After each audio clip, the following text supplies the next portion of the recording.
Kenapa ada banyak orang mualaf dan bodoh-bodoh semua? Coba lihat kan, mana ada mualaf pintar? Kan bodoh semua. Banyak orang-orang Kristen yang mengatakan sebagai pengikut Kristus. Kristen itu artinya pengikut Kristus. Tapi di dalam prakteknya tidak ada ditemukan satu ajaran Yesus yang mengajarkan tata cara beribadah. Bukan nyanyi-nyanyian, bukan seperti yang mereka praktekkan sekarang, adalah tata cara beribadah yang diciptakan oleh para pengikut-pengikutnya. Kalau seandainya mereka mengatakan Kristen itu pengikut Kristus atau pengikut Yesus, maka pastilah mereka mengikuti ajaran Yesus Kristus, bagaimana Yesus sebenarnya mengajarkan peribadatan. Tetapi kesannya dipaksakan semuanya, sehingga ibadah-ibadah yang diciptakan itu adalah buatan-buatan tangan manusia yang jauh setelah zaman Yesus Kristus. Nah, ini yang bisa saya sampaikan. Silakan berkomentar. Selama komentarnya yang baik, komentarnya yang santun, tentu saya mengucapkan ini karena dulu saya adalah penganut Kristen. Alhamdulillah sekarang saya sudah hijrah, memilih Islam sebagai agama saya sejak tahun 2005.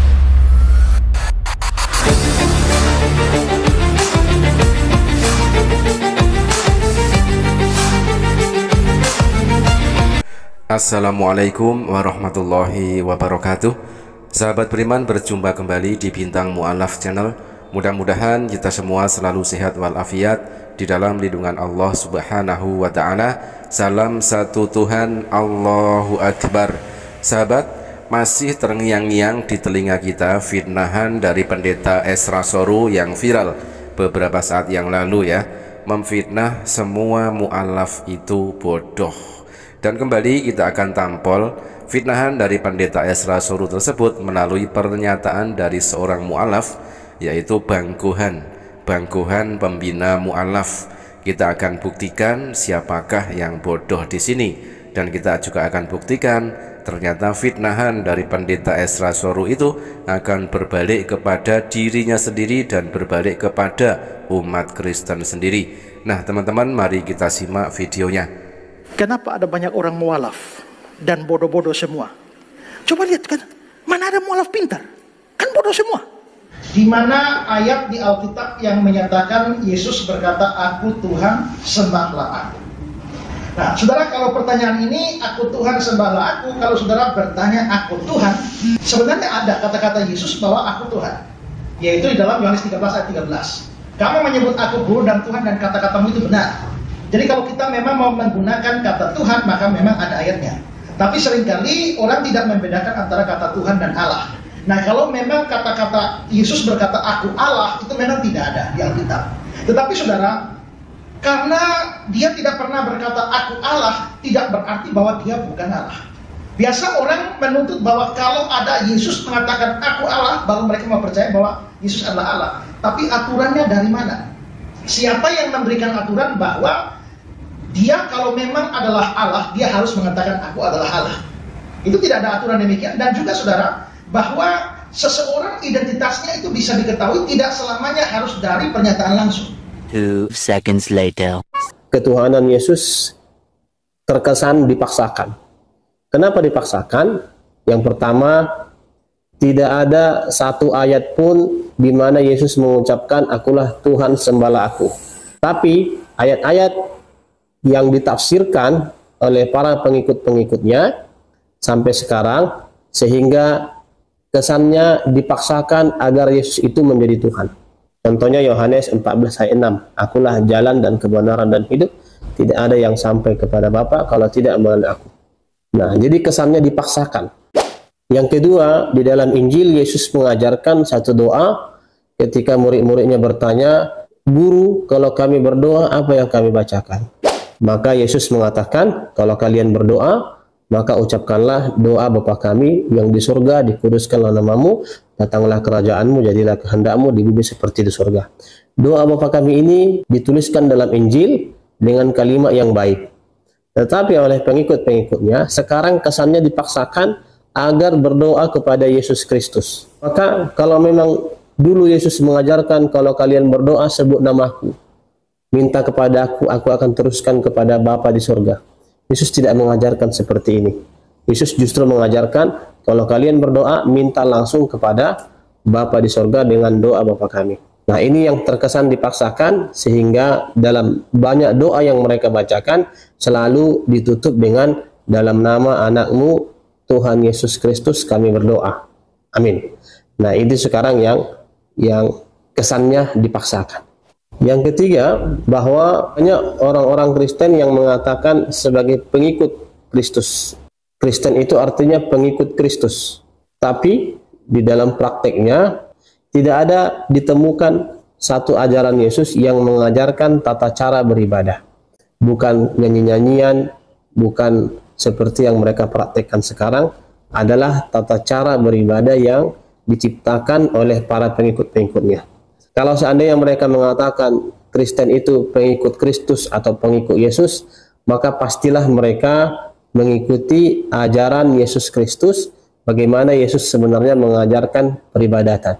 Tetapi kesannya dipaksakan semuanya, sehingga ibadah-ibadah yang diciptakan itu adalah buatan-buatan tangan manusia yang jauh setelah zaman Yesus Kristus. Nah, ini yang bisa saya sampaikan. Silakan berkomentar. Selama komentarnya yang baik, komentarnya yang santun, tentu saya mengucapkan ini karena dulu saya adalah penganut Kristen. Alhamdulillah sekarang saya sudah hijrah, memilih Islam sebagai agama saya sejak tahun 2005. Ya teman-teman, ketika pendeta Ezra Soru mendapatkan satu pertanyaan, di mana ayatnya Yesus mengaku, aku adalah Tuhan, aku adalah Allah dan sembahlah aku. Di situ pendeta Ezra Soru juga sudah mengakui bahwa Yesus ngaku Allah itu tidak ada katanya. Dan lalu pendeta Ezra Soru mengatakan kalau Yesus ngaku adalah Tuhan itu ada ayatnya, yaitu di dalam Yohanes 13 nomor 13, akulah guru dan Tuhan. Seperti itu ya, satu ayat dari Yohanes 13 nomor 13 itu selalu menjadi ayat emas, ayat andalan bagi orang Kristen, bagi para misionaris untuk menunjukkan ketuhanan Yesus. Teman-teman, tetapi ketika kita membuka bahwa ternyata ayat di dalam Yohanes 13 nomor 13 versi Bible yang lama, semisal versi ND ya, Yohanes 13 nomor 13, maka kita akan menemukan seperti ini tertulis, Yohanes 13 nomor 13 versi ND, kamu memanggil aku guru dan tuan. Nah, di sini tulisannya adalah aku guru dan tuan ya, bukan seperti apa yang dikatakan oleh pendeta Ezra Soru yang mengatakan aku guru dan Tuhan. Coba kita tampilkan secara lengkap Yohanes 13 nomor 13 versi ND. Kamu memanggil aku guru dan tuan, dan tepatlah demikian sebab memang itulah aku. Nah, sangat jelas sekali ya apa yang dikatakan oleh pendeta Ezra Soru dengan mengutip Yohanes 13 nomor 13 di dalam Bible versi terkini. Memang tertulis akulah guru dan Tuhan, tetapi jika kita tengok versi yang lama, semisal dalam versi ND ini, Yohanes 13 nomor 13 tertulis akulah guru dan tuan, bukan Tuhan ya.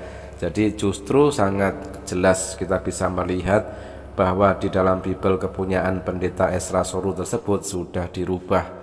Dan lagi-lagi dengan statement dari seorang mu'alaf, yaitu Bang Gohan, pembina mu'alaf, bisa menampol asumsi dan juga fitnahan dari pendeta Ezra Soru yang memfitnah semua mu'alaf itu bodoh. Melalui penjabaran-penjabaran yang dijelaskan oleh Bang Gohan tadi, terbukti bahwa Yesus itu dipaksakan menjadi Tuhan. Seorang nabi, seorang utusan yang mengajarkan menyembah hanya kepada Allah yang Esa, tetapi dipaksakan menjadi Tuhan oleh umat Kristen. Nah teman-teman, demikian sekali lagi apa yang menjadi fitnahan dan tuduhan dari pendeta Ezra Soru berbalik kepada dirinya sendiri dan berbalik kepada kekristenan. Terima kasih, mudah-mudahan bermanfaat. Jazakumullah khairan kasiron. Wassalamualaikum warahmatullahi wabarakatuh.